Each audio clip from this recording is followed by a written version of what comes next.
The second book of Moses, called Exodus. Chapter 1. Now these are the names of the children of Israel, which came into Egypt. Every man in his household came with Jacob. Reuben, Simeon, Levi, and Judah, Issachar, Zebulun, and Benjamin, Dan, and Naphtali, Gad, and Asher. And all the souls that came out of the loins of Jacob were 70 souls, for Joseph was in Egypt already. And Joseph died, and all his brethren, and all that generation. And the children of Israel were fruitful, and increased abundantly, and multiplied, and waxed exceeding mighty, and the land was filled with them. Now there arose up a new king over Egypt, which knew not Joseph. And he said unto his people, Behold, the people of the children of Israel are more and mightier than we. Come on, let us deal wisely with them, lest they multiply. And it come to pass, that, when there falleth out any war, they join also unto our enemies, and fight against us, and so get them up out of the land. Therefore they did set over them taskmasters to afflict them with their burdens. And they built for Pharaoh treasure cities, Pithom and Ramses. But the more they afflicted them, the more they multiplied and grew. And they were grieved because of the children of Israel. And the Egyptians made the children of Israel to serve with rigor, and they made their lives bitter with hard bondage, in mortar, and in brick, and in all manner of service in the field. All their service, wherein they made them serve, was with rigor. And the king of Egypt spake to the Hebrew midwives, of which the name of the one was Shiphrah, and the name of the other Puah, and he said, When ye do the office of a midwife to the Hebrew women, and see them upon the stools, if it be a son, then ye shall kill him, but if it be a daughter, then she shall live. But the midwives feared God, and did not as the king of Egypt commanded them, but saved the men children alive. And the king of Egypt called for the midwives, and said unto them, Why have ye done this thing, and have saved the men children alive? And the midwives said unto Pharaoh, Because the Hebrew women are not as the Egyptian women, for they are lively, and are delivered ere the midwives come in unto them. Therefore God dealt well with the midwives, and the people multiplied, and waxed very mighty. And it came to pass, because the midwives feared God, that he made them houses. And Pharaoh charged all his people, saying, Every son that is born ye shall cast into the river, and every daughter ye shall save alive. Chapter 2. And there went a man of the house of Levi, and took to wife a daughter of Levi. And the woman conceived, and bare a son, and when she saw him that he was a goodly child, she hid him 3 months. And when she could not longer hide him, she took for him an ark of bulrushes, and daubed it with slime and with pitch, and put the child therein, and she laid it in the flags by the river's brink.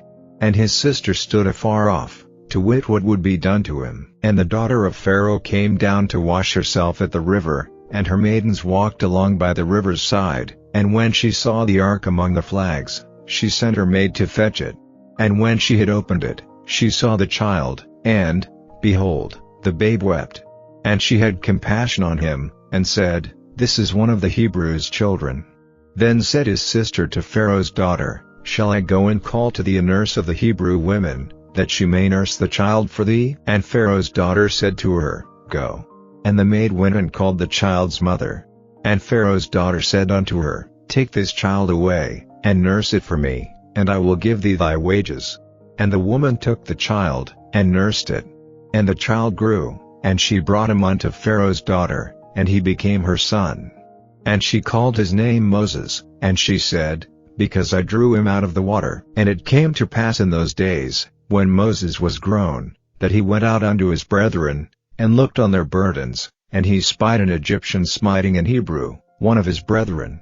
And he looked this way and that way, and when he saw that there was no man, he slew the Egyptian, and hid him in the sand.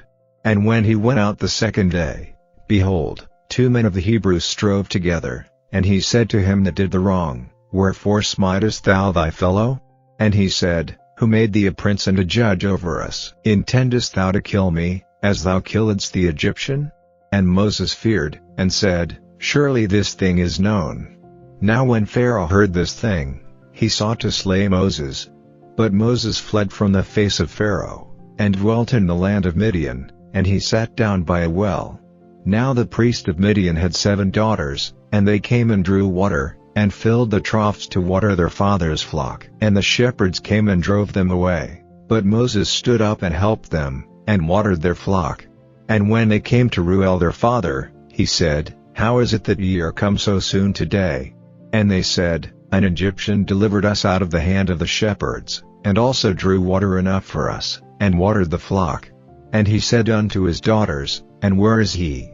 Why is it that ye have left the man? Call him, that he may eat bread.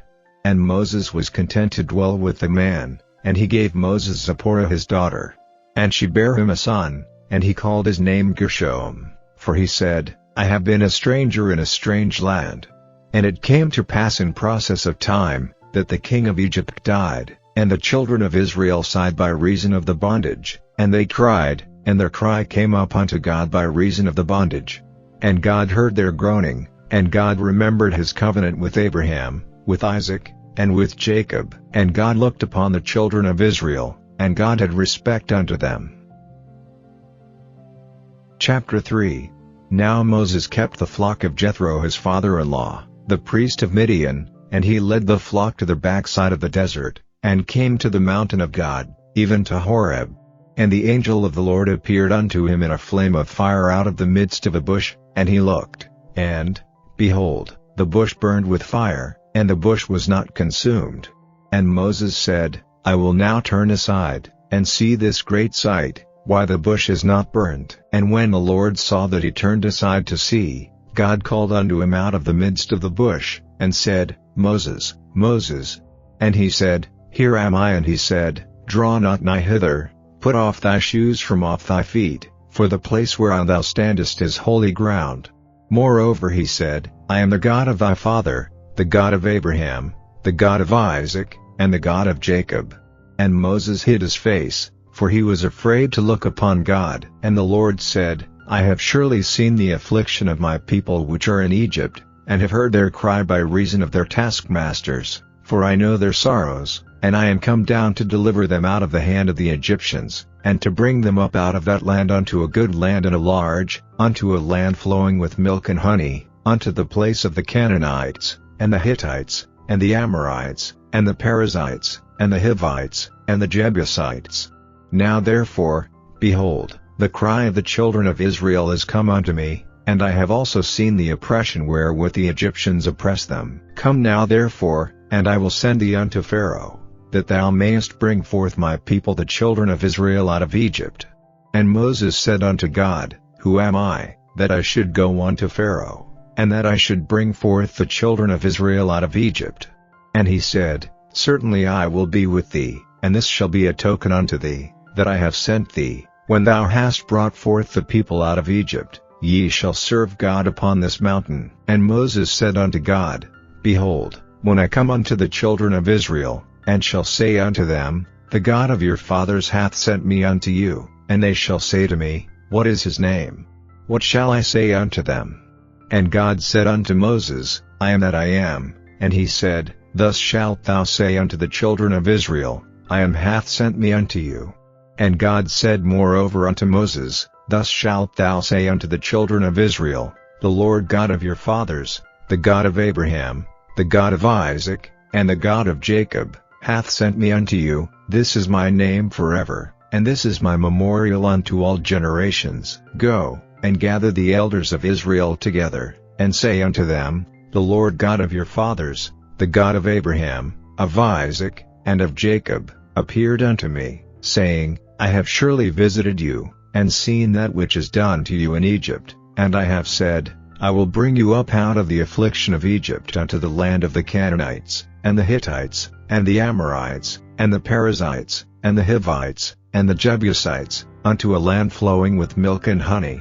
And they shall hearken to thy voice, and thou shalt come, thou and the elders of Israel, unto the king of Egypt, and ye shall say unto him, The Lord God of the Hebrews hath met with us, and now let us go, we beseech thee, 3 days' journey into the wilderness, that we may sacrifice to the Lord our God. And I am sure that the king of Egypt will not let you go, no, not by a mighty hand. And I will stretch out my hand, and smite Egypt with all my wonders which I will do in the midst thereof, and after that he will let you go. And I will give this people favor in the sight of the Egyptians, and it shall come to pass, that, when ye go, ye shall not go empty, but every woman shall borrow of her neighbor, and of her that sojourneth in her house, jewels of silver, and jewels of gold, and raiment, and ye shall put them upon your sons, and upon your daughters, and ye shall spoil the Egyptians. St. Matthew chapter 14. At that time Herod the Tetrarch heard of the fame of Jesus, and said unto his servants, This is John the Baptist, he is risen from the dead, and therefore mighty works do show forth themselves in him. For Herod had laid hold on John, and bound him, and put him in prison for Herodias' sake, his brother Philip's wife. For John said unto him, It is not lawful for thee to have her. And when he would have put him to death, he feared the multitude, because they counted him as a prophet. But when Herod's birthday was kept, the daughter of Herodias danced before them, and pleased Herod. Whereupon he promised with an oath to give her whatsoever she would ask. And she, being before instructed of her mother, said, Give me here John Baptist's head in a charger. And the king was sorry, nevertheless for the oath's sake, and them which sat with him at meat, he commanded it to be given her. And he sent, and beheaded John in the prison, and his head was brought in a charger, and given to the damsel, and she brought it to her mother. And his disciples came, and took up the body, and buried it, and went and told Jesus. When Jesus heard of it, he departed thence by ship into a desert place apart, and when the people had heard thereof, they followed him on foot out of the cities.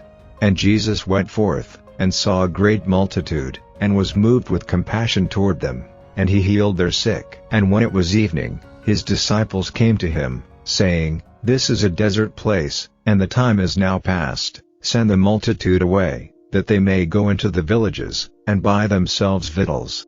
But Jesus said unto them, They need not depart, give ye them to eat. And they say unto him, We have here but 5 loaves, and 2 fishes. He said, Bring them hither to me. And he commanded the multitude to sit down on the grass, and took the 5 loaves, and the 2 fishes, and looking up to heaven, he blessed, and brake, and gave the loaves to his disciples, and the disciples to the multitude.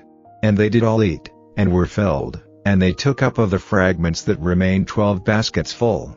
And they that had eaten were about 5,000 men, beside women and children.